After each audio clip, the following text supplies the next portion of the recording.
Mr. Zulu, you may indulge yourself. Aye. Bum bum bottom bum bum bottom bum bum bottom bum bum bottom bum bum bottom bum bum bottom bum bum bottom bum bum doobie doobie da da da doobie doobie da da da doobie doobie da da da bum bum bottom bum bum doobie doobie da da da doobie doobie da da da doobie doobie da da da bum bum bottom bum bum bottom ba da da ba da da ba da da ba da da ba da da ba da da ba da da ba da da ba da da ba da da ba da da ba You are now in session with the Comic Book Couples Counseling Podcast. I'm Lisa Gullickson. And I'm Brad Gullickson. And each month we evaluate a different iconic romance within the four-color realm. And in this episode, imagine a vast ocean with a multitude of natural forces working on it, all producing for a brief moment a whitecap wave. We are like that whitecap, thinking of itself like an individual. Nevertheless, that wave returns to the immensity of the sea in our Creator Corner. We are talking to legend and icon George Takei about his latest graphic memoir, It Rhymes With Takei, from Top Shelf Productions. And Lisa, you did not mention that this is episode 300. Pew, pew, pew. I'm being humble. Pew, pew, pew. You're doing a great job of it. Not me, though. 300 episodes of Comic Book Couples Counseling. Exactly 300. 300 on the nose. We are not fudging or playing with the margins. This actually might be episode 301. You know, it's so confusing because Apple Podcasts is like, this is episode 298. And Podcruncher's like, this is episode 300. And then Podbean's like, this is episode 301. But celebrating round numbers is arbitrary anyway, so if we're gonna celebrate ourselves, we should do it whenever we want, which is right now. We use legacy numbering, and our legacy is being kooks. Oh yeah. The other day, I needed a ride to the courthouse because we needed a copy of our marriage license. To silence the skeptics and the haters, people who don't believe we're legally wed. The DMV apparently needs evidence that Lisa changed her name back in 2009 so we could get one of those real IDs so we can fly a plane to California or from California. Really cutting it close. But I needed a ride, so I asked my dad for some chauffeur help, and he obliged. And we were talking about the fact that we're reaching 300 episodes of Comic Book Couples Counseling. And he goes, gosh, like, could you have possibly imagined that you would have done 300 episodes of these things? And I said to Dad, actually, yeah. Hell yeah. That's not a surprise at all that we made it to 300 episodes. The surprise is that people are still listening. Yeah, how much we've grown in 300 episodes is really a shocker. We've talked about it in the past, but Lisa and I were on another podcast, In the Mouth of Darkness, R.I.P., and we had done, more than 300 episodes. I think we had reached like 400 episodes of that podcast, no problem. Both In the Mouth of Darkness and Comic Book Couples Counseling really are just us recording conversations we would have anyway. What we love about Comic Book Couples Counseling is that it gives us the routine to have these conversations, to have a structured chat in some way with some really cool people. But if you don't know it by now, Lisa and I just love to talk about this stuff. And when we discovered the medium of podcasting, it just fit us so well. And we were skeptical originally when Darren Smith, the original founder of In the Mouth of Darkness, approached me to do a podcast. I was like, no, I don't want to do that. No one's going to want to listen to that. And in the case of In the Mouth of Darkness, we had a loyal fan base. We did. We had a loyal fan base, sweeties. But it was a tiny group. But that tiny group was just enough to keep us going for years. And eventually, COVID happened and lockdown happened, and that's really what broke apart In the Mouth of Darkness. But thankfully, as that was kind of crumbling, Comic Book Couples Counseling was coming to the fray, this brilliant idea that Lisa had. Oh, it was our idea. We wanted to do a comic book podcast. Sure. I just thought of the title, Comic Book Couples Counseling. And the concept, but we found since it's impossible to say and spell, so perhaps it's spelled different in and different the concept countries. has evolved greatly. Yeah, but so have we as people. I'm so excited about whatever the next chapter of Comic Book Couples Counseling is, with everything we accomplished this past weekend, I hardly feel the need to look back. Like, I'm so excited to just move forward. Yeah, I'm loving the expanding of our local community that we're doing. This past Sunday was the first gathering of our comic book club at Meanwhile Coffee in Herndon, Virginia, and it was so special. Just getting the time to talk Helen of Windhorn and drink coffee and eat empanadas with these people. And when we got there, despite having created, a Slack channel and a Facebook event group, we were not sure how many people were going to show up. We had reached out to some friends and begged them to come, and some said they would, and others had issues and migraines and weren't going to make it. So I thought maybe we were going to have, 3 people show up. Which would have been totally fine and so fun. Yeah, for sure. Thankfully, though, Meanwhile Coffee was also doing their good work. They had a flyer out, they were hitting the socials, and a bunch of people we've never met before came to the meeting, as did long-lost co-workers. Joseph. I have not seen Joseph in a decade, but Same. There he was. We had patrons and listeners we had never met before We had show up. fellow comic book journalists. We had John and Bob. I think the final tally was 17 people. And I mean, that was stunning. And it was such a great group. And of course, I had nervously created a list of questions and did a whole speech about don't feel married to these questions. The conversation can go any old way, and it totally did. I think the best thing you did was create the system of the horizontal name badge and the vertical name badge. I'm a person who knows what it's like to have social anxiety. And so I was thinking, well, there might be people who want to come, but they're not necessarily ready to do public speaking necessarily. So I said, okay, if you want to participate in the conversation, wear your name badge horizontally.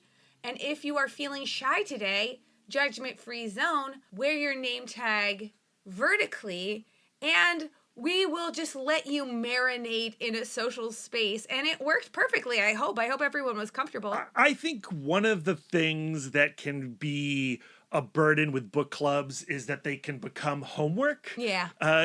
We all have busy lives. It's stressful out there as is. And sometimes you don't get the reading done and you feel guilty when you walk into a book club having not read the book. And I just do not want that to be anyone's experience.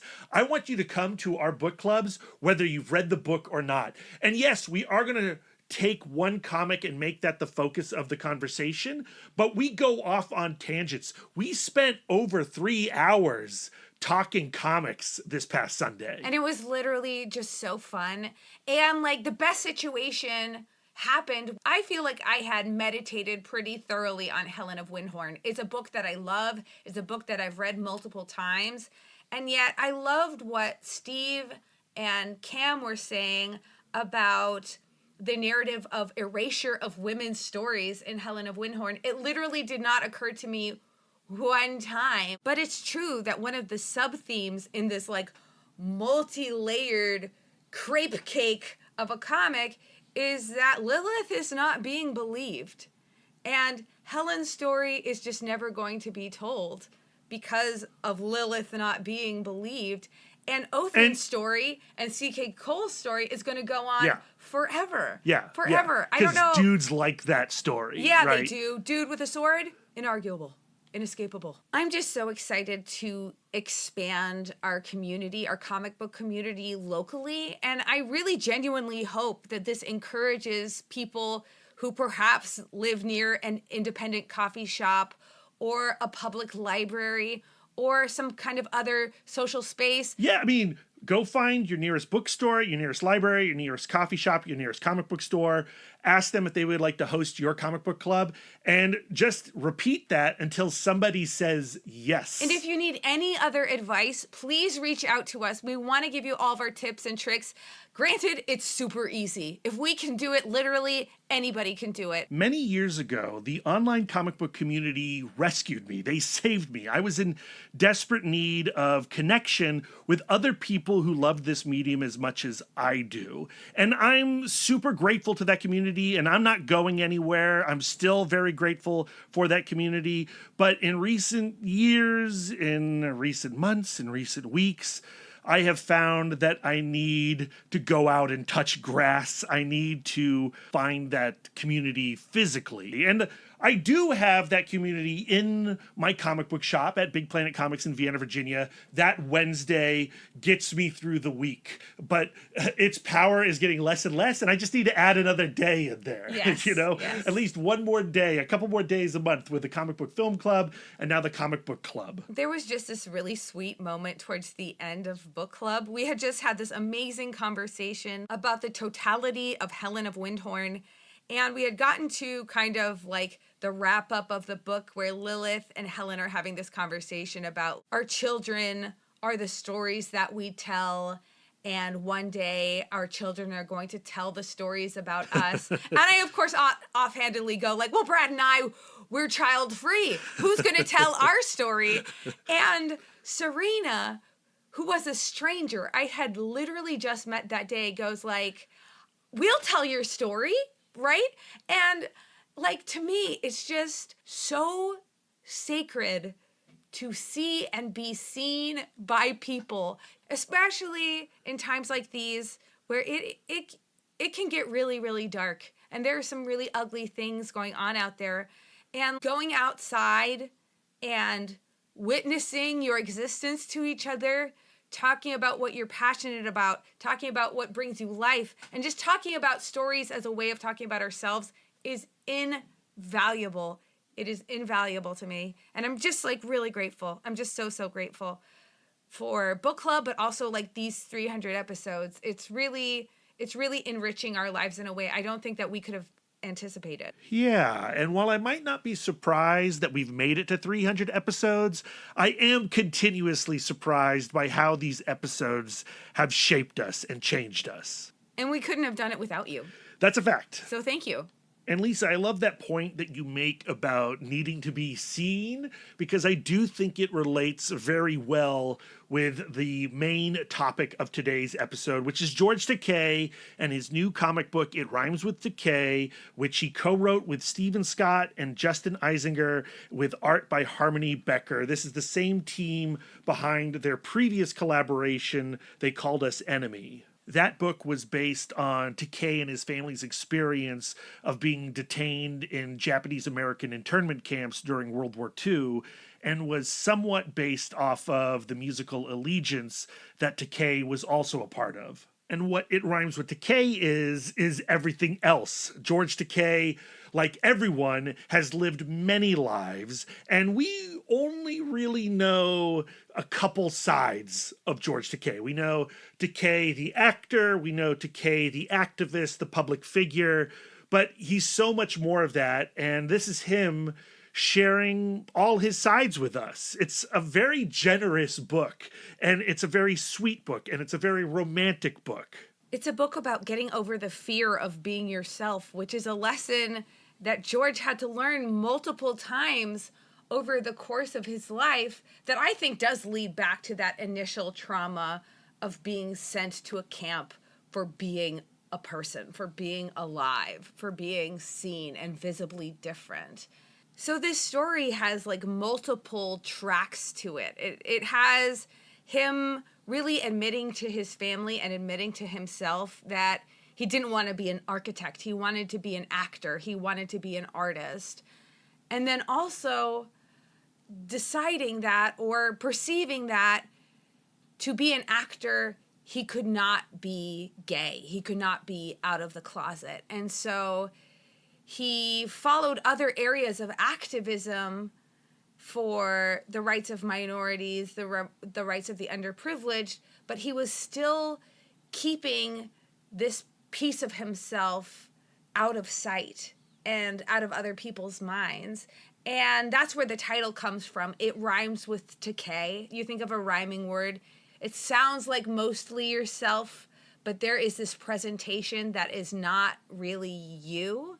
And just there being that one difference, it becomes a completely other meaning. It's a completely different word. I'd never heard this kind of relationship with self, this kind of like this fake version of yourself being described as rhyming. And I just think that it is so perfect. The title also evokes that moment in 2013 when Tennessee legislature banned the word gay from classrooms, and George Takei went right after those nitwits. And part of his campaign was the slogan, "It's okay to be Takei." And he raised a lot of money, putting that phrase onto shirts and coffee mugs. We have one of those coffee mugs. And it was a really great slogan and a great rallying cry. But at the time, I don't think we really understood how great of a slogan it was and what it actually represented for George Takei, certainly.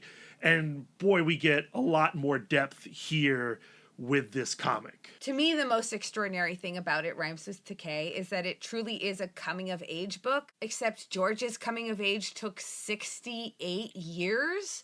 And this book has all of the hallmarks of the coming-of-age story. It has him discovering his sexuality and experimenting and having his heart broken and falling in love and having flings and having romances, and eventually finding his great love, finding the love of his life, which is his husband, Brad. And I also have a husband, Brad, and that is very special. I'm going to have to take your word on that, but I am grateful that you feel that way, that George feels that way.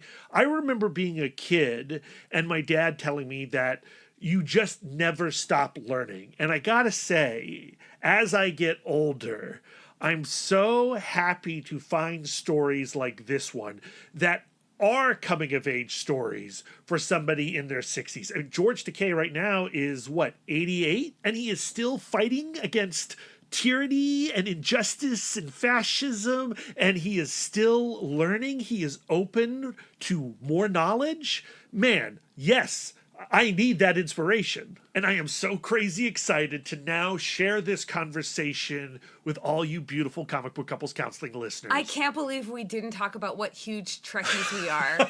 It's ridiculous. We've now interviewed a bunch of people. I think I just crossed my 1,000th interview. Oh, whoa.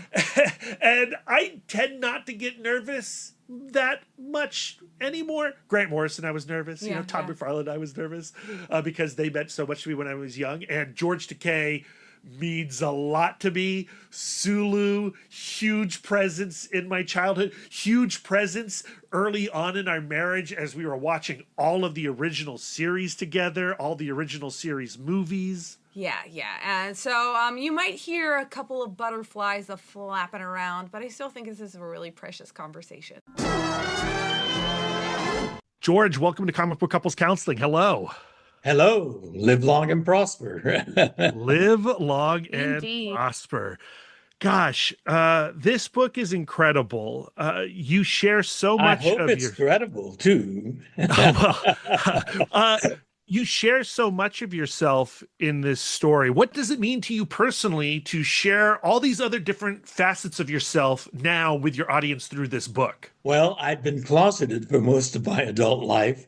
And so if I'm going to be uncloseted, I'm opening the closet door wide, and you see the whole various stages of my life pouring out of the closet as on the cover. As I was going through this book, there are really three prongs of this story. There is your history in the context with your family, your history with activism and becoming an actor, and your sexual history and your history of coming out. I started seeing this theme gel and how this is a story about your relationship with visibility, and how for you visibility was both this dangerous thing from your time in the internment camp, but also this desired and powerful thing.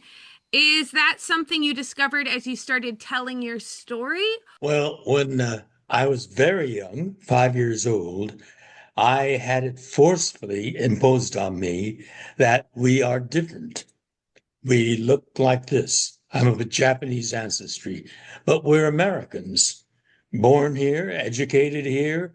Of course, I was a child at that time, but we had nothing to do with Pearl Harbor. But when Pearl Harbor was bombed, we were swept up in that whole war hysteria, and we were associated with that event because we looked like the people that bombed Pearl Harbor. So I grew up knowing I'm different. As a teenager, I wanted to know more about why we were imprisoned for no good reason other than we look like this. And my father was a block manager in all three camps that we were in. He spoke both English and Japanese fluently, and so he was able to communicate with the immigrant generation as well as the American-born second and third generation. And he knew a great deal of the story behind our imprisonment, which as a child, knew nothing about. I just saw Daddy making speeches at the meal times in the mess hall, and so I had many after dinner conversations with my father on the internment. And in essence, what I learned was racism was what put us into the prison camps, and war hysteria makes people, great people, as well as uneducated, ignorant people, behave in not dissimilar ways. My father respected Roosevelt very much, President Roosevelt, because in the 30s, when the America was in the depth of a horrific economic depression, people were unemployed, homeless, hungry, desperate. Their spirits were broken. They were lining up in lines that went out a mile long for a bowl of soup. And Roosevelt needed to galvanize America, get people back on their feet to become America again. And he said to them, there's nothing to fear but fear itself. And that did work. And the American economy was coming up until Pearl Harbor happened. Roosevelt was a great president who knew how to galvanize a country, but he was also part of America. He reacted to Pearl Harbor in the same way that people did. And he didn't know much about Japanese Americans, which is what we were. We were Americans, born here, educated. My grandparents were the ones that immigrated to California. And he said, Roosevelt was a great president, but when Pearl Harbor was bombed, he got swept up in the same war hysteria and racism and hysteria of the times. Although he said there's nothing to fear but fear itself, he looked at the West Coast and he realized that the American West Coast was just like Pearl Harbor. It was open and undefended, and the largest concentration of people that looked like the people that bombed Pearl Harbor lived. We were on the West Coast from Washington, Oregon to California, all the way down to the San Diego border. And he got swept up in that. We looked just like the people that bombed Pearl Harbor. And he signed Executive Order 9066, which ordered all Japanese Americans on the West Coast, every one of us. We have the latest count now. It's over 125,000. I think it's 212 Japanese Americans were rounded up at gunpoint and forcefully imprisoned behind barbed wire fences. So my father said that it was racism and more hysteria combined with the lack of political leadership that got us imprisoned. Our leader at that time, a great president, was just like America as a whole. And so he said my father, in those after dinner conversations, often quoted from Abraham Lincoln's Gettysburg Address. The quote is, ours is a government of the people, by the people, for the people. It's a great philosophy, and that's what makes American democracy great. But at the same time, our democracy's weakness is in the government of the people, by the people, and for the people. And when the leader gets swept up in that hysteria, then irrational, unjust, and racist things happen. And that's why we were imprisoned. And so he told well, there are three of us, all three of us children, when we were teenagers, we have a responsibility as Americans. Yes, we benefit from, of, by, and for the people, but that means we have a job to do to take on the responsibilities, the duties of a citizen like that. And he urged all of us to be active in student affairs at school. I was the Junior Red Cross president, and later I ran for student body president, and I won. And in high school, I was senior board president. So I took the lesson from my father that we in a democracy have responsibilities as well to be actively engaged in the process. And that's how I became an activist on other larger national issues. But as you were growing in your activism and your visibility, you were doing this tremendous omission of something that was so personal to you. As you were being encouraged to be visible in one way, you were also encouraged to hide parts of yourself, which is a huge theme in this book. Yes, it is. Because society has a responsibility in a democracy, and to be enlightened citizens of our democracy. I did it's in the book. I did the show, The View. When I did that show, that issue came up. I was closeted because of another social force, not war hysteria, but society's anti-gay, lesbian, bisexual, and trans society grooms people. And I've been punished for looking like this. But as I grew up, I began to realize that I have something else that makes me different. I was different in appearance, and for that we were punished. But I was feeling different inside. Other boys became attractive to me. The other boys didn't feel the way that did, but I did. I thought Bobby had a sweet smile, long lashes, and Richard was very athletic, but apparently he came from a poor home because his mother didn't buy him new clothes, and his t-shirts were very tight and short, and pants were tight and barely stayed up, and there was a good part of his midriff that was exposed, and he was very athletic. So I loved watching his body, and the other boys didn't seem to feel the way I did. I was different again, but this time I could hide my difference. During the war, I was very obviously different. As I was growing up, I was able to hide my difference, act different. And I discovered I'm an actor too. And I was pretty good at in disguising how I felt inside. I was very different inside, but I was able to mix with all the guys.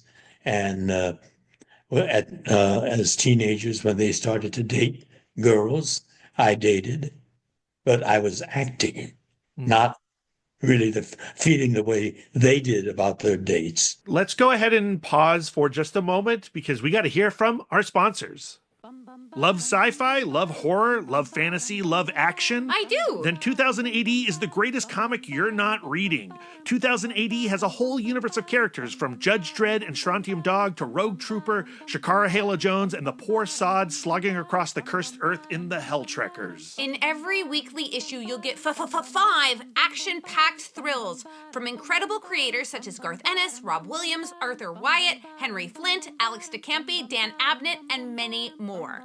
Get a print subscription to your door every week, and your first issue is free. Or subscribe digitally, get free back issues, and download DRM-free copies of each issue for just $9 a month. That's 128 pages of incredible comics every month for less than $10. And all subscribers get amazing offers like money off vouchers and exclusive products.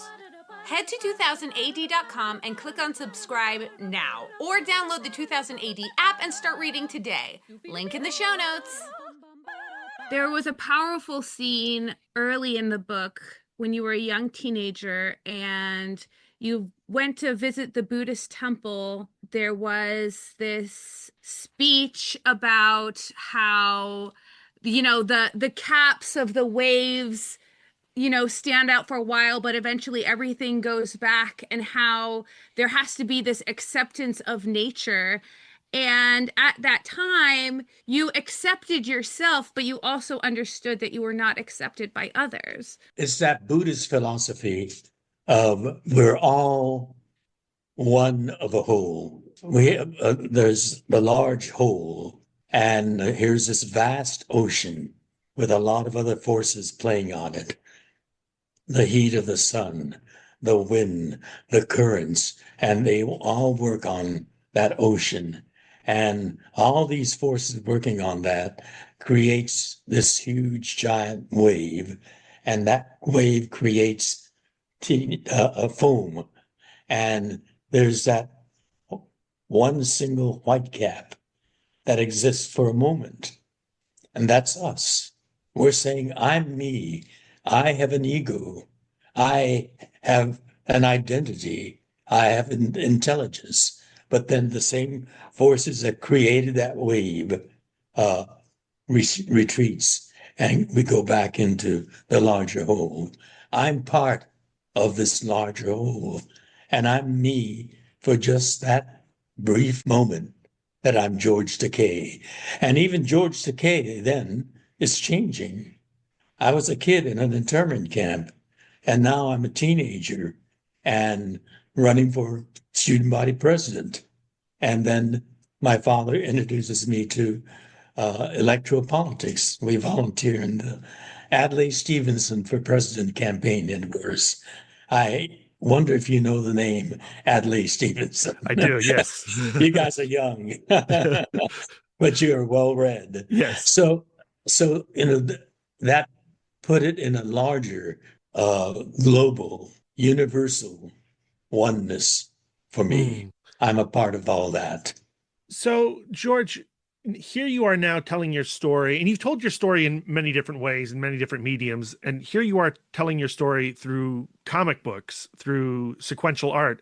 I wonder what it means to you to tell your story in this form. Well, when we came out of camp, in camp we had nothing. We had no radio, no comic books, no newspapers, nothing. We were in a prison camp. And when we came out, we were released. Came out sounds like we had a decision that we were released. And we didn't have any money. We were poverty-stricken. We were living on Skid Row in downtown LA. But my father bought a portable radio for us. And suddenly the world opened up. I can hear the story that gangbusters taking place in New York City, or Bobby Benson and the B-Bar-B Riders, a cowboy story, all just in my ear, listening to the radio. I mean, it was an amazing revelation. And so I became addicted to radio, and then television came, black and white, square. But later on, this magical thing of color, and the screen gets bigger. I mean, this is a time really fast forward, but the world is constantly changing, and it's like that Buddhist philosophy that the Sunday school teacher taught us: the heat of the sun, the power of the waves, the current underneath the sea, and so again, I saw it all in that larger context. Mm. And now telling your story in comics, it just feels like, any other platform you would use. One that I enjoyed as a kid. I mean, it was a discovery, but also a lot of fun.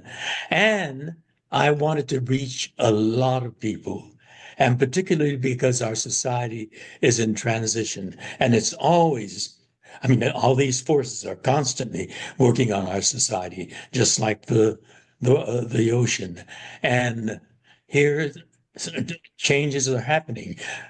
There were positive changes happening where we could be recognized for who we are, but then the more nefarious forces are working on us again now, and so we have a struggle to get some kind of equilibrium, and so I'm seeing it always in this Buddhistic concept of a larger, massive oneness, and the forces always constantly working on it.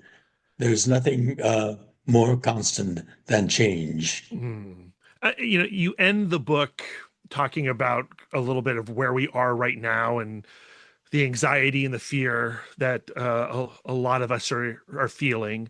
But you also talk about how as long as we find the courage to act on our convictions, America will be okay. And so my question to you is, like, where do you find your courage? Ultimately, it has to come from me, but it's also, I got those ideas from my father at a very formative point in my life, and my Sunday school teacher, who gave me that metaphor. But my father said, we have to participate in a participatory democracy. We have responsibility for the ideals of our system being made true, being made factual. But because our system involves people who are easily swayed, it can change. And now we have this big Klingon that's changing our society, but now the Klingon Federation is breaking up. And so, that constant change, nothing is constant. I mean, except change. And here, this constant changing, the ebb and flow, the pull and the push is happening. And I prefer to be optimistic, to see the positive side of this constant change that's happening. George, we're going to let you get out of here in a moment, but I do have to ask you on behalf of Lisa, what's the relationship advice that you could give to loving someone named Brad? This feels passive aggressive. Well, he certainly knows that. And I have a spouse who knows what it's like to be Brad, but Brads come in all different shapes, sizes, and froths. He's right here with me. Bradder, come on and get in the picture. Yay! This is my Brad. Nice to see you again. And he wears glasses too. Yes. It's been a while, but I'm glad our paths have crossed electronically today. That's a fact. Thank you. Thank you so much for we popping fit like this. Yes. We're opposites. I mean, clearly we're opposites. He's white and I'm Asian. I'm Japanese and he's Arizonan. A little bit of Scottish, a little bit of German. His froth is all frothy. Well, He just told you guys that I have no substance, which I resent. Well, froths pop and they change. And he's changing. Well, you might have noticed in the book, in the middle part of the book, Tell him about that. our artist, Harmony Becker, shows him a little Plump. plump and chubby. Well, he decided he didn't like that, and so he's a very disciplined guy, and he looks the way he does now. And I'm hoping he maintains this because I know what can happen if he doesn't. Well, I can't wait to see him in the sequel. All spruced up, keeping it tight. George, He's Brad, getting my hair too. George, Great Brad, to see both of you. Good to see you too, Brad. thank you so much. This was a true treat. Really a pleasure. Live long and prosper, as they Live say in long Star Trek. Yes. Yes. How about that? A guest appearance by Brad. How cute. It What a is so dream come cute. true. We had met them before. I Yes. mentioned it before we actually recorded, but that was like a fan experience. Like we had waited in line and we had just watched the documentary about George Takei. That was it. And I recognized his Brad and I was like, "You're Brad. I've got one of those." And so there's this really cute picture on my Instagram of the two sweet Brads. And I got an 8x10 of Sulu with the sword from Naked Time. Yeah, That's so what I good. got signed by Sulu, and it's precious to me. Yeah. As is this conversation. Perfect for episode 300. Brad and I read It Rhymes with Takei digitally initially, but we are now holding the physical copy, and this is definitely a situation where you want to cop that fizz. Top Shelf Productions put together a beautiful book. Yeah. It feels good in the hand. It's on gorgeous paper, and I really do feel like Yeah. the paper flatters the art in a Yeah, way that Harmony really... Becker looks good digitally, but physically on this coarse paper, it's porous paper. Yeah, it looks incredible. The colors also really pop. I'm looking at a particular red panel right now, and get the actual book. It's a hefty hardcover. It's a beautiful hardcover. It's out now, $29.99. Well worth it. Brad and Lisa are not opposites like George and Brad. We're just like, we just went out there going like, well, let's just find another me, but with the parts I'm interested in. That's interesting. I don't necessarily think of you as another me. You all the time talk about how you're an introvert and I'm an extrovert. Yeah, that's true. I think we are very codependent. You 100%. And I think that the years that make up this marriage do make us more and more alike. We are, what's the word that I'm looking for? We're salt and pepper shakers. Like we go together. We're a match set. I actually think it's... Let's see how you like this metaphor. We're like the dog that starts to look like their master, or the master that starts to look like their dog. Yeah. Right? Like, Yeah. And the evidence of that is I was thinking the same thing. So there you go. I'm feeling very bulldog. Yeah, and me too. And Lisa, I think that means we have reached the end of today's episode. 300 is over, and the long march to episode 600 begins now. Let's start by talking about what's coming up on episode 301. Next week, we have a conversation with cartoonist Fellhound. They have a new graphic novel from Boom called Sir. It's another book that serves the coming-of-age needs, but has motorcycles and knights. But not like boring nights, like sexy nights. Yeah, sexy knights like George Romero's Knight Riders. Next week is Heroes Con in Charlotte, North Carolina. And we were not originally planning on attending, but then Terrence Dollard, host of PBS's Comic Culture, invited us onto his Podcasting 101 panel, and we can't refuse such an invitation. So you're going to find us there. That panel is on Friday, June 20th at 12:30 p.m. in room 201. The other panelists will be Steve Bird from the Marvel Reread Club podcast, as well as Darren and Ruth Sutherland from Trekker Talk podcast, which is not a Star Trek related show, but a fan podcast based on Ron Randall's Trekker comic. Our next comic book club will happen again at Meanwhile Coffee in Herndon, Virginia on July 6th at 4 p.m. We'll be reading All-Star Superman by Grant Morrison and Frank Quitely. And we've got some news here to break. Our next comic book film club at the Alamo Draft House in Winchester, Virginia will be James Gunn's The Suicide Squad on June 29th at 5 p.m., co-sponsored as always by Four Color Fantasies. And we just learned that David Dasmalchian, the Polka Dot Man himself, will be supplying a virtual introduction. He's actually already emailed it to us, and it's great. You do not want to miss this one. And talking about not wanting to miss stuff, our live podcast recording at Now or Never Comics in downtown San Diego on July 22nd at 7 p.m. It is invite only. It's free. It's free, but it's invite only. So if you'd like to get in, please message Brad or I and we'll save you a spot. Yeah, special guest, Daniel Warren Johnson. Yeah. You're not coming to see us. You're coming to see Daniel, and I can hardly blame you. Okay, Brad, let's make like a wave and get the foam out of here. Where can our listeners send their words of affirmation to you? Show me the way to go home. Bum, bum. I'm tired and I want to go to bed. You can find me on most social medias at MouthDork, but I'm spending most of these days on Blue Sky. If you have words of affirmation for our logo, send them to Jesse Lonergan at Jesse Lonergan on Blue Sky or on Instagram, Jesse.Lonergan.